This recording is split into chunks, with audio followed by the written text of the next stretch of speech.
Welcome to another episode of Equity Mates, a podcast where we explore what's possible in the world of investing. If you've just joined us for the very first time, a massive welcome to the community. My name is Bryce, and as always, I'm joined by my equity buddy, Ren. How are you going? I'm good, Bryce. Very excited for this episode. We are joined by a returning fund manager, Will Granger. He's a portfolio manager at Airlie Funds Management. He runs their small companies fund, and we're talking all things small caps today. Yes, the fund launched only 2 years ago, so early days and plenty of opportunity that Will is sifting through. So today we're going to start by asking Will how he's currently separating a lot of the signal from the noise, because the market is incredibly noisy at the moment. Then get a sense of how he's thinking about the fund itself. What's the type of companies that he's investing in, the characteristics of the fund, and of course we'll be closing out with some stocks on the fund's watch list. Yeah, I think having spoken to Airlie over the years, particularly Emma Fisher, people may be familiar, we always appreciate the kind of companies they're looking for. You know, I think it aligns with what we're looking for as retail investors, those long-term compounders that can sit in the portfolio and grow and reinvest for years to come. And so hopefully Will's got a few good names in the small cap space that we can add to the watch list. Big time. But before we do get into it, we do want to say a massive thank you to Airlie for sponsoring this episode, for helping us keep all of our content here at Equity Mates free. But Bryce, I think with that said, let's get to our conversation with Will Granger. Well, Will, welcome to Equity Mates. Thanks for having me, guys.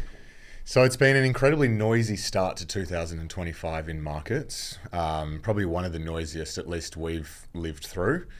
What do you think will matter the most long term? Yeah, I definitely agree. It has been a really sort of noisy market. Obviously had the tariffs more recently, but even before that, I think it was one of the most volatile reporting seasons that I've ever experienced. But in terms of what matters over the long term, really for us, when you think about our sort of investment philosophy, we're long-term investors, and it's really down to the business fundamentals. It's the fundamentals of the stocks that we own. And I think, even more sort of specifically, it's really the durability of those businesses. I remember years ago reading this excerpt on durability that's always stuck with me since I read it.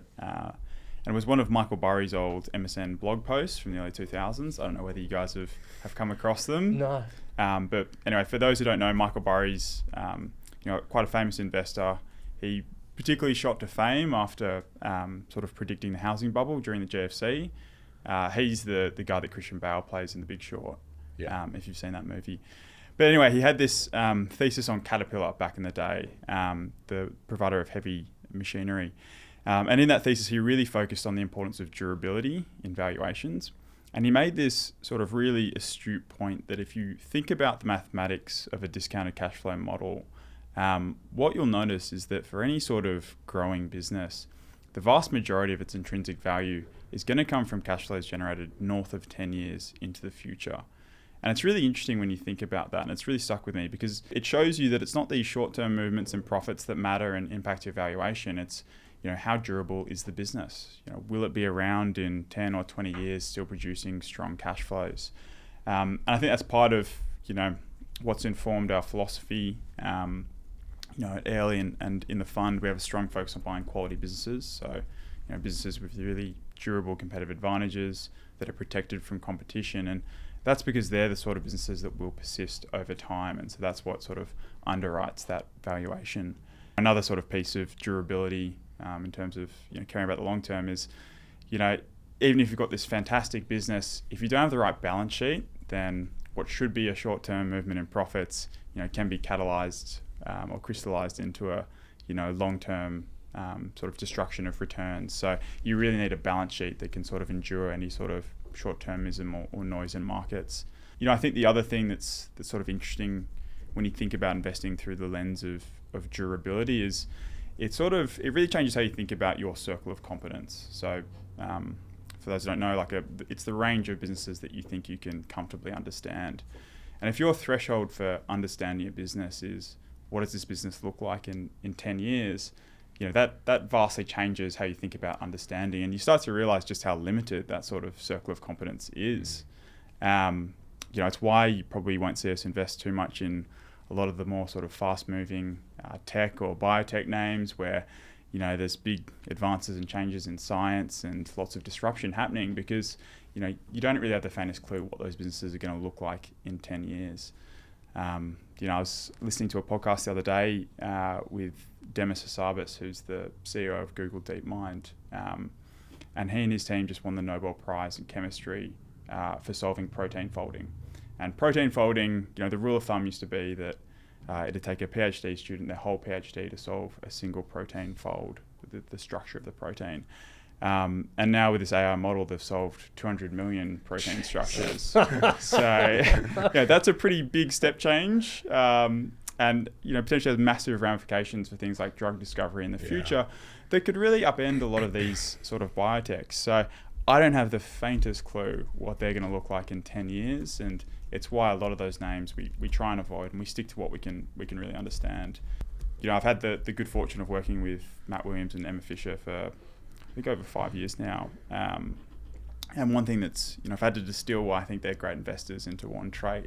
It's their ability to sit within their circle of competence. They're very good at understanding, the limits of their knowledge and what they can predict and sort of sticking to their knitting. So it's something I try and emulate myself. Nice. Love that.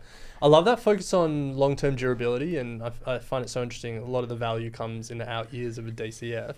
How do you marry up that analysis and that, I guess, framework and thinking with some of the short-term pressures you're under as a fund manager, thinking about, having to report quarterly or half-yearly results?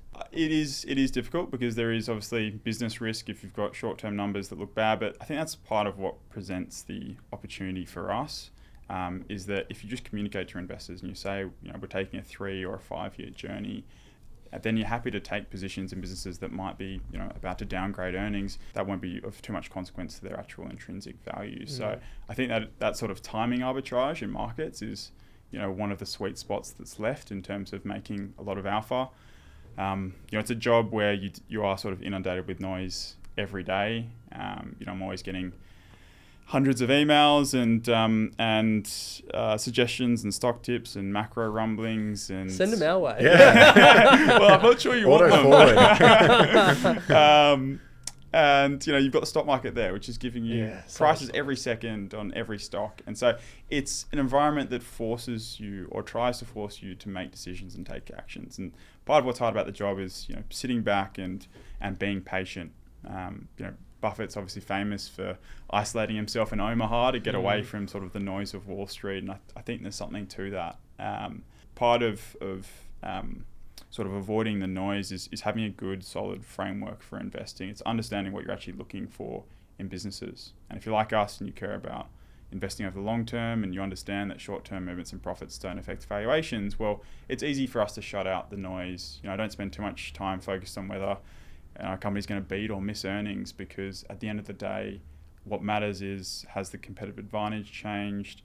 Things like market share, industry structure, any changes to long-term growth rate assumptions or margins. That's what really matters, not this sort of short-term stuff.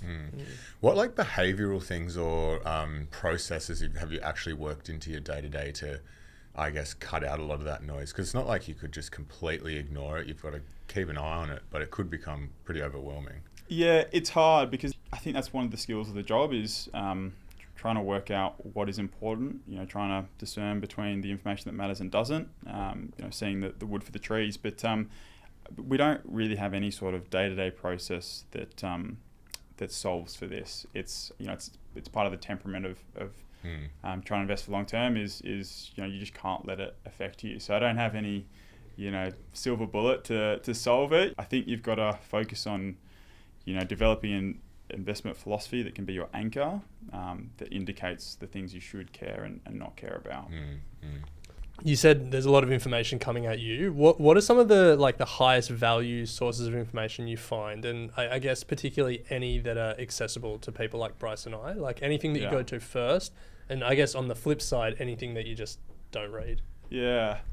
I'm probably going to give you a very boring answer, but the most, easily the highest source of valuable information is a company's historical financial statements. It's a boring answer, but it's definitely true, particularly if you're sort of coming at it from our sort of philosophy. We're, again, trying to buy businesses with sustainable competitive advantages that are protected from competition and can grow at attractive rates on incremental capital. And often the best indication of whether a business has that durable competitive advantage is what's it done in the past? Does it have a track record of generating attractive returns? Competition theory tells us that capital chases high returns. So if a business has generated strong returns over history, that could be a good indication that it has some sort of competitive advantage. Now we then want to understand that to work out whether it can continue into the future. And the best way to do that is reading all of the historical annual reports. It's putting that track record together. Another good source of information is just looking at the competitors' financials and really getting an understanding of the industry structure. I think one of the best indications of Bunnings' competitive advantage back in the day, it wasn't its own fantastic track record, although that was important. It was the track record of Masters. There you had a really well-funded competitor come into the market, really well capitalised, backed by Woolies. And after 5 years and I think close to $1 billion in cumulative losses, they exited the market. So that's a pretty good indication that you've got a moat or a competitive advantage that's been tested, and that gives us a lot more confidence in the quality of that business. I think particularly in small caps, applying that sort of work is really important, and you can get a bit of a leg up. One interesting thing you can do in small caps is, particularly at the sort of micro cap end of the scale, a lot of their competitors will be private companies, and you can actually go and buy private company financials off ASIC if they're above a certain level of turnover. So that's interesting. Obviously most public companies, or all public companies, you can look at their annual reports, but you can do the same thing for private companies of a certain size. And so sometimes we can piece together an industry structure that gives us this really sort of illuminating understanding of the business that perhaps some competitors might not have. So that can be really valuable. I'd also say it's easy to just look at the financials, but I think you do need a good understanding of accounting. Sometimes statutory profits, particularly in some industries with more complicated accounting, they can be quite misleading. I was fortunate enough at my old job to run a sleeve of a long short portfolio, and the best shorts that I ever found were these businesses committing accounting shenanigans. One I remember was Freedom Foods. I don't know if you've ever came across that. Yeah. It was really committing every sin in the book, and overcapitalization of expenses, taking one-off gains on acquisitions above the line. If you looked at the statutory accounts, they didn't look that bad. So you need a good understanding of accounting to sort of derive the economic reality of the business that's sometimes a bit hidden. So I think it's important for people to learn a bit about accounting as well. We have a big focus on management quality at Airlie, and one of the best signs is does your manager have skin in the game? There's been a series of some pretty poor acquisitions, some bet the farm type acquisitions on the ASX over the last few years, and I think a through line has been these managers that just don't have any skin in the game. Often they care more about empire building than they do about actually looking after shareholders. And it's easy to see why in some cases. Obviously, there's a bit of clout that comes with running a bigger business. Your pay is probably correlated to the size of the business as well. But, we have a strong focus on buying owner-managed and founder-led businesses. And, if I look at our portfolio in small caps, I think 55% of the fund's invested in owner-managed businesses. So we're well aligned with our managers. Are there any interesting ways that you're integrating AI into your process at all? Not really as of yet. I mean, I think it's an interesting research tool as a start, but, I think so far, it's not the most reliable source. It's still prone to hallucinations and things like that. So it's something we're constantly working on and thinking about. I think as it stands today, Human intelligence is still winning out. We'll see how that changes. It's one you got to watch. Well, let's turn to what's happening at Airlie, because Airlie, I think, is well known in the Australian finance community for large caps. But what was the thinking around the decision to launch a small caps fund? Yeah, so we launched the fund 2 years ago. Actually, I think it was the 2-year anniversary was last week, so just fresh past the 2-year mark. But thank you, and really pleased with how it's going. But really, when we were thinking about it, sort of the genesis of the fund well predated that launch, and that's because small cap investing is something we've been doing for a long time at Airlie as part of our other sort of funds and mandates. Businesses like Nick Scali, Premier Investments, PWR Holdings, Seven Group, all of those names were some of our best performers, and they all started out in small caps. So we felt like we had, an existing expertise in small caps and an ability to find these really great little compounders. And, the team themselves, so the sort of institutional definition of small caps typically is anything outside of the ASX 100. And so if you think about our analyst team who look up and down the market cap spectrum, they're probably spending 25 to 50% of their time looking at small caps. So we're already producing this big body of work, and really the fund's just leveraging that. And then you think about small caps as an opportunity, and it's a really exciting market. It's a very broad and deep market.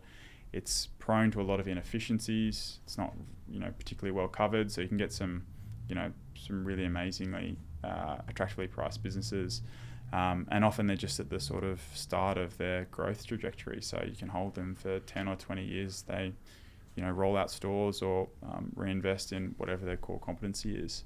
I think the other thing that's kind of interesting about small caps is it's a part of the market that lends itself very well to active management. If you actually look at the performance of the Small Ords Index, it's been a shocking index over time. It's been a terrible place to put your money. Yeah. I think if you'd bought the Small Ords Index when it was first created back in March 2000 and held it till today, you would have enjoyed just half the return of the 100 over that time period. Wow. So it's been a stinker. Obviously that sounds unattractive, but there's another data point that I think is a good sort of counterbalance to that. If you actually go and you look at the start of every year at June 30, if you compare the ASX 100 with the Small Ords, and you look at what were the top 10 performing stocks across both those indexes as measured by their total return over the next 5 years, on average, 8 out of 10 of the best performing stocks are actually found in the small cap universe, which is quite interesting, and it's quite surprising given how poor the performance of the broader index has been. And I think there's a couple of sort of points you can take away from that. One, if you do want exposure to the best performing stocks in the market, they're in small caps, so you do want some exposure. Two, obviously the index performance is terrible, so you want an active manager. And then three, given it's home to the best performers and yet the index is terrible, there must be a lot of sort of junk that's weighing down that performance. And you sort of take a closer look at the constituents of the Small Ords Index, and it's pretty easy to see where it goes wrong. I think of the 180 or so constituents, I think 1 in 3 have generated negative free cash flow over the last 3 years. 2 out of 3 generate a return on equity less than 12%. I think of 12% as being really the bog average business, and 2/3 of the index is below that. So really it's there's a lot of junk that's in that index, and you want an active manager who can sort of apply a robust process that sifts through those weeds and finds the attractive opportunities. So one limitation we often hear when it comes to small cap funds is they have to sell their winners.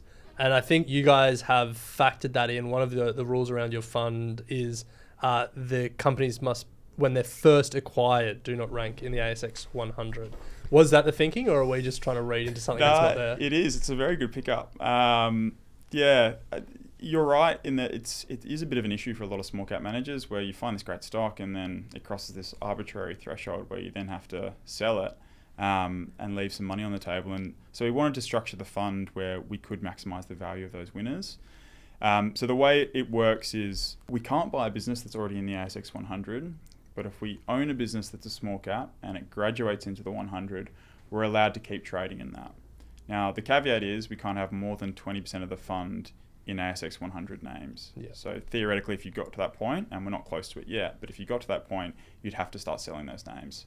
And we felt that really struck the right balance between maximizing winners, but also you want to stay true to your sort of small cap mandate. Yeah. And it's interesting. And I think that's, it's part of the other reason why the index hasn't been a great index, right? Because it's forced to sell its winners, and then it has to add losers from the index above it. It's like the Peter Lynch thing of, selling your winners and adding to your losers is like watering the weeds and trimming the flowers. The index, its mechanism is basically designed to do that. So, we really wanted to avoid that. Yeah. Well, the launch of the fund was almost near perfect timing. After sort of a decade of underperformance, many saw a rotation from large to sort of small last year. Has that narrative changed at all? Yeah, that was certainly the narrative at the time. And it's funny, there are always a lot of these sort of narratives in markets about, where rotation is going to happen. Is small caps undervalued or overvalued? It's funny, I looked last night and small caps, despite that narrative, has still managed to underperform over the 2 years since we launched the fund. So trust the old small cap index. But we don't pay too much attention to that kind of stuff. Like, it wasn't really why we launched the fund, and the nature of what we're doing.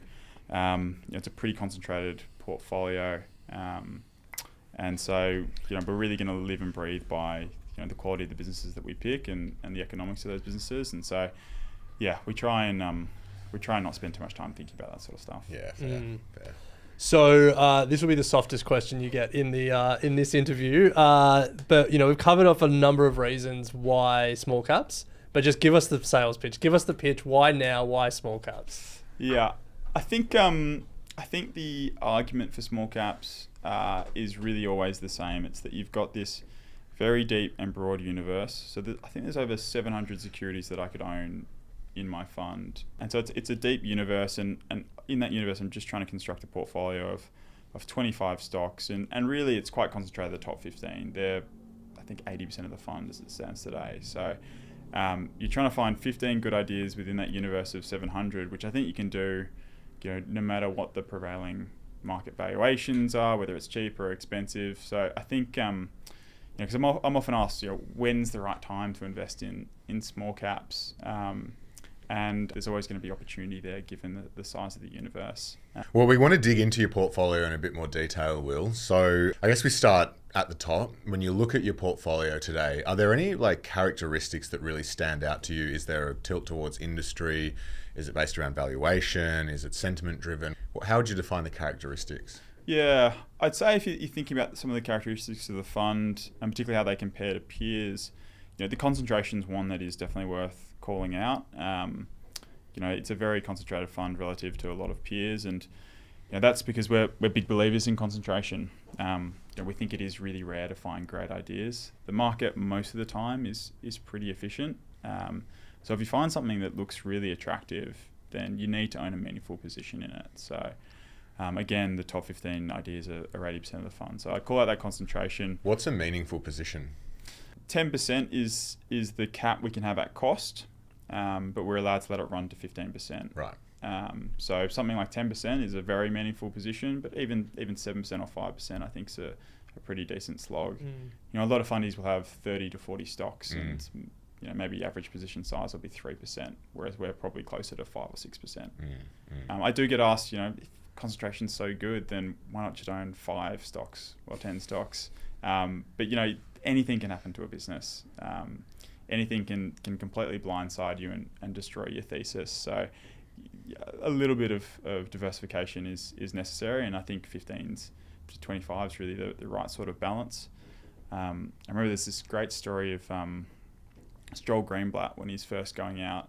I'm not sure whether you guys will have heard this story, but he's first going out on his own, and he's a famous fund manager, but he's just started his business, and he's also known for his concentration. And the first big position he takes is a business called Cypress, Florida, or Florida Cypress Gardens. Anyway, it was an amusement park that he used to visit when he was a kid, and the thesis for the investment was that business was being taken over, and there was a big spread on the deal. So if the deal went through, he'd make a lot of money, and if it didn't, he'd lose money. Anyway, about 2 weeks before the deal was about to close, he's obviously done all of his work and he's pretty confident it's going to go through. A sinkhole opens up in the park and swallows the main pavilion, shutting down the park. And if you think about it, that's not going to be on your list of deal breakers when you're doing your work. So I think it's a funny lesson of anything can happen to these stocks. Wow. And so you've always got to be a little bit careful being too concentrated. And I think for some of the retail people, out there listening to the podcast, you do want a little bit of diversification. You never know what's going to happen. Yeah. So I'd call that out. I'd call our sector weightings. We're very sector agnostic, so we don't really look like the market in terms of how they allocate or their sort of sector weightings. a good example would be we don't own really anything in the material space or in the biotech space. And that's just because it doesn't really fit with our sort of philosophy. As we were discussing earlier, we want to buy things we can understand and predict, and those companies naturally don't fall within that realm. I've already talked about the issues with biotech, but in resources, particularly in small caps, often they're sitting at parts of the commodity curve, that are higher cost and are reliant on commodity prices to make good returns through the cycle, and often they won't make good returns. So I think part of your pitch for some of those businesses has to be, what's the commodity price going to do? And if I don't think I can predict that, I don't want to own it. Rule number one is don't lose money, and there's not much downside protection if commodity prices go the other way. So I called that out. I'd also say if you look at the fund today, I'm finding a lot of value in sort of the microcap area of the market. Again, it's a part of the market that in particular is really not that well covered and not that well looked at. And it's actually one of the great advantages of being sort of a startup fund manager is I don't have a lot of capital. So my opportunity set is a lot wider than most of my competitors. Yeah. And the more capital you have, it's the enemy of returns, right? Because so do not invest in this fund. Oh, what have I done?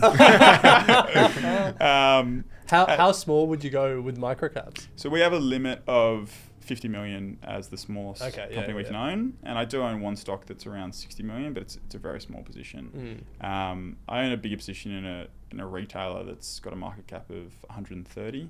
It's a little business called Joyce Corporation, and it's a classic example of the kind of thing we look for in a business. It ticks all the boxes. Fantastic balance sheet, market leading position. It's a kitchen renovation business, and they're the market leader in that part of the market.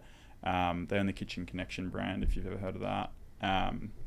And it's got a fantastic owner manager who still owns 25% of the business. There's a really long-term store rollout strategy. Like, it really ticks all of the boxes, and it's one of the lucky things about being an up-and-coming fund manager is you've got the ability to invest in that business when some competitors with a bit more capital, they'll be sort of sized out of those positions. Yeah. So it's the double-edged sword of backing young managers.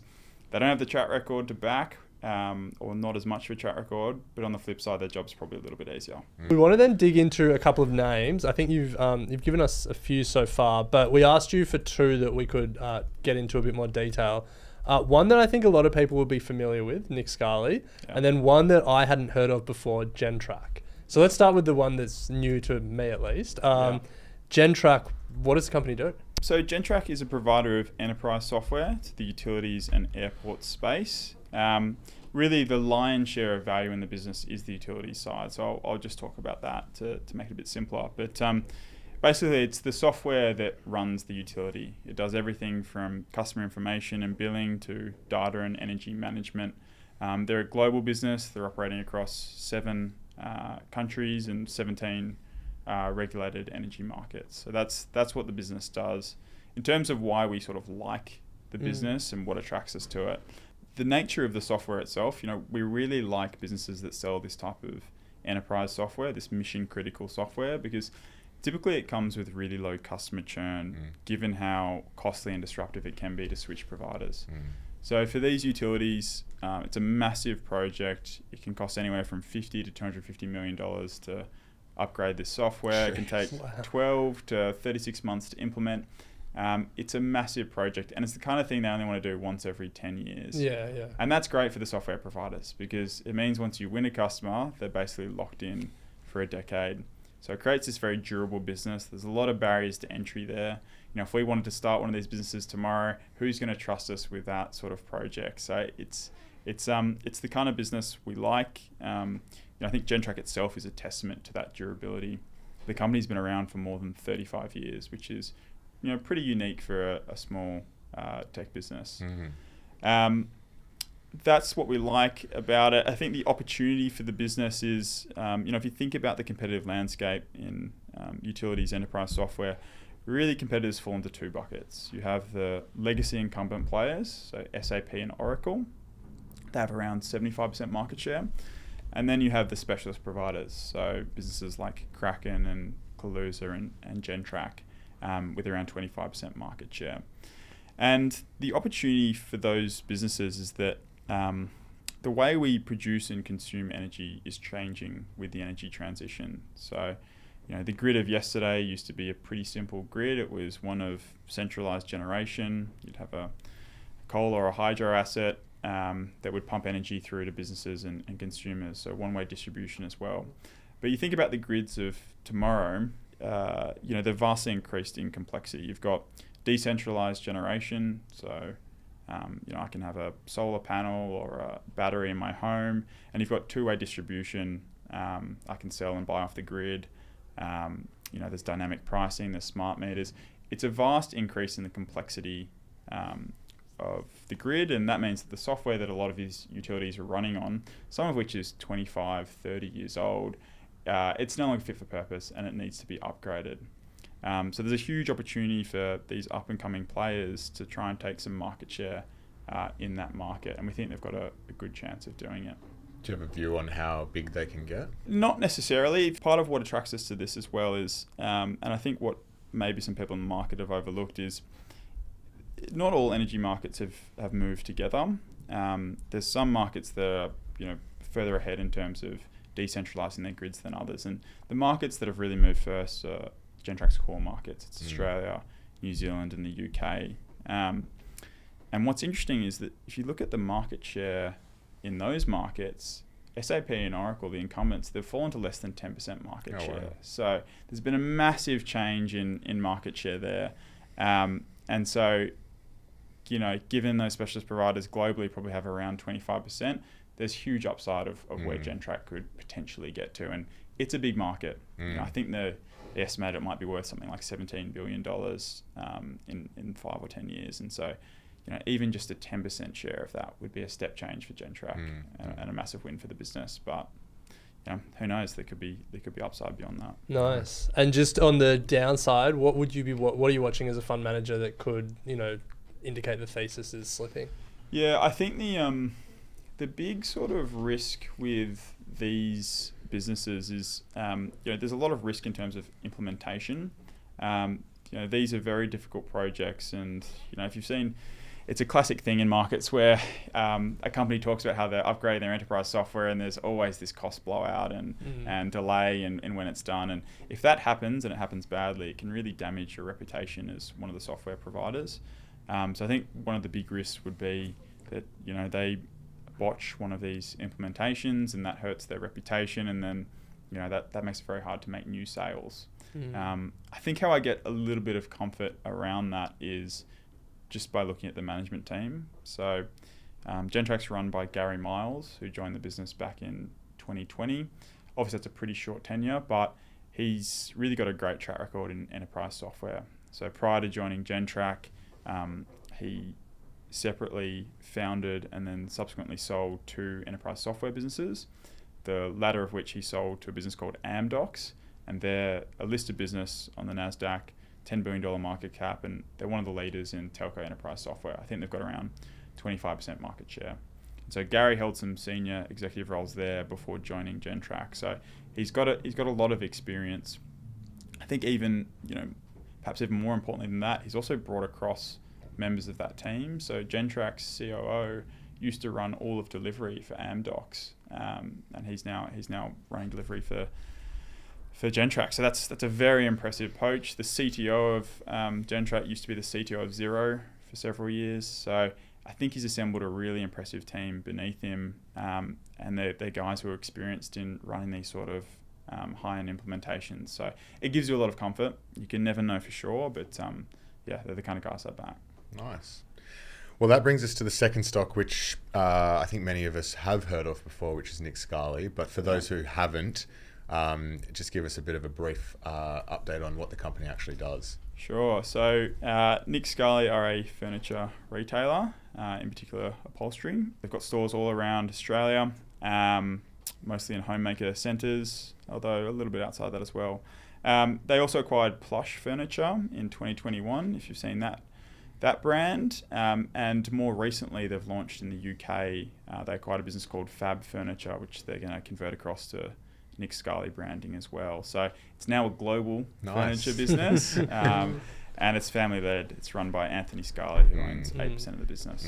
I think a lot of people probably know Nick Scali for its ads, or for, they just know it as a furniture retailer. Less people know it as a stock, but it is up 300% in the past 5 years. So there are some investors that are pretty happy with the old, how many Australians are buying new couches, I guess. They were one of the first to jump on the AI fad, weren't they? Remember? No, that was Temple and Webster. Oh, that was Temple and Webster. Yeah. We're an AI company. Yeah, it's Temple and Webster. So, what's the thesis for Nick Scali? Just more couches. Yeah, definitely. Look, it's a pretty simple thesis because, as you've sort of suggested, Nick Scali's got really a fantastic track record. It's got one of the best track records of any business listed on the ASX. It's one of, I think, just 11 companies that have generated a return on invested capital north of 15% after tax in every year for the past decade. So quantitatively, it's one of the best businesses on the market. It's got a fantastic earnings track record. I think it's gone to something like a 14% CAGR over the last 10 years.